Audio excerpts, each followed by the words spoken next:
खबर के बारे में बताते हैं जो हमारे उन वीर जवानों के बारे में है जो देश की रक्षा के लिए अपने प्राणों की आहुति दे देते हैं। हमारे देश में अगर सेना के शौर्य पर कोई बॉलीवुड फिल्म बन जाए तो उस फिल्म के एक्टर को लोग सिर माथे पर बिठा लेते हैं। फिल्म बड़ी हिट हो जाती है, खूब कसीदे पढ़े जाते हैं और कहा जाता है कि देखिए क्या फिल्म बनी है, इससे तो देश में राष्ट्रवाद, देशभक्ति सब कुछ जाग जाएगा।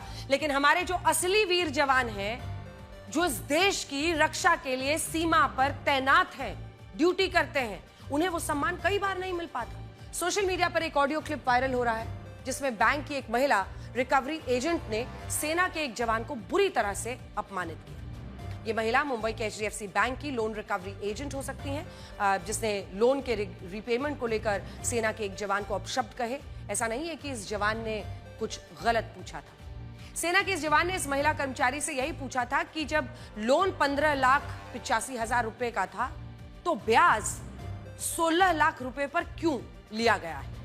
बस इसी बात पर इस महिला कर्मचारी ने उस जवान को ऐसी बातें कही कि यकीन मानिए वो सुनकर आप भी गुस्से से भर जाए। इस महिला ने सेना के उस जवान से कहा कि वो गंवार है, इसीलिए उसे बॉर्डर पर भेज दिया गया। यह भी कहा कि उसके जैसे लोग होते हैं जो शहीद हो जाते हैं और उनके बच्चे विकलांग पैदा होते हैं। कल्पना कीजिए, सेना का एक जवान जो अपनी जान दांव पर लगाकर आपके लिए, हमारे लिए, पूरे देश की सुरक्षा का जिम्मा संभालता है, अपने बाल बच्चों, अपनी पत्नी, अपने परिवार, माता पिता सबको घर छोड़कर दूर सरहद पर तैनात होता है। गर्मी सर्दी हर मौसम में देश की रक्षा जिसके लिए सबसे बड़ी है, उसके साथ हुई इस अभद्रता ने आज आपको स्तब्ध कर दिया है। और बैंक का कोई भी कर्मचारी किसी के लिए भी ऐसी भाषा का इस्तेमाल कैसे कर सकता है। मेरे को ये भी जानकारी दिया है, मेरा 15,85,000 रुपया सैंक्शन किया आपने। अरे बताया तो 16,23,931 तुमको बताया जाए, पढ़े लिखे होते, कोई अच्छी कंपनी में जॉब करते होते। 931 रुपए का क्या हुआ? तभी बॉर्डर में भेज दिए गए हो तुम। अरे सर ऐसा ना किसी के हक का ना खाने का नहीं, तुम समझा ना, खत्म नहीं होगा। तभी तुम लोगों के बच्चे ना विकलांग पैदा होते हैं और ऐसे ही लोग होते जो शहीद हो जाते हैं। Okay okay okay. अभी फोन और दिखाओ 15 दिन में मैं भी देखती हूँ तुम क्या चीज हो, कौन सी तुर्रम खां हो तुम। मैं भी देखती हूँ, 12 साल CRPF में बिजनेस कर रही हूँ, तुम क्या मेरे को सिखाओगे। और मैं भी ना डिफेंस फैमिली से बिलोंग करती हूँ, तुम क्या मेरे को सिखाओगे यार। आपका पूरा है ना, अभी आपका है ना, ये मैं भी आपको दिखाता हूँ, मैं भी किस चीज का फैमिली का हूँ, क्या कर सकता हूँ। दिखाओ कितनी बड़ी फैमिली के होता है ना सर, 15-16 लाख रुपए ना लोन नहीं लेते। पता लगता है आप कौन से फैमिली से बिलोंग करते हो। लोन पे जी रहे हो, अब क्या ज्ञान हमको तुम दोगे।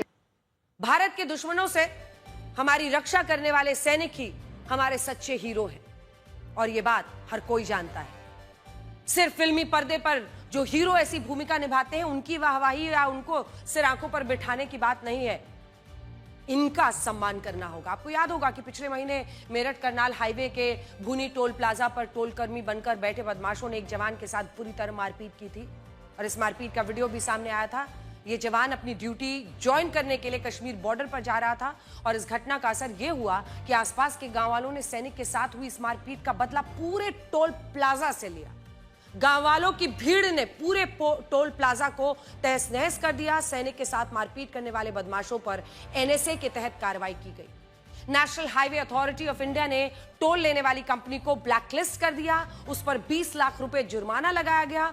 इस टोल का कॉन्ट्रैक्ट भी रद्द कर दिया गया था और अब इस मामले में भी ऐसी ही कठोर कार्रवाई होनी चाहिए। फिलहाल HDFC की तरफ से इस पर कोई बयान नहीं आया है और इस महिला कर्मचारी पर कार्रवाई की गई या नहीं, इसको लेकर भी कोई स्पष्ट जानकारी मौजूद नहीं है।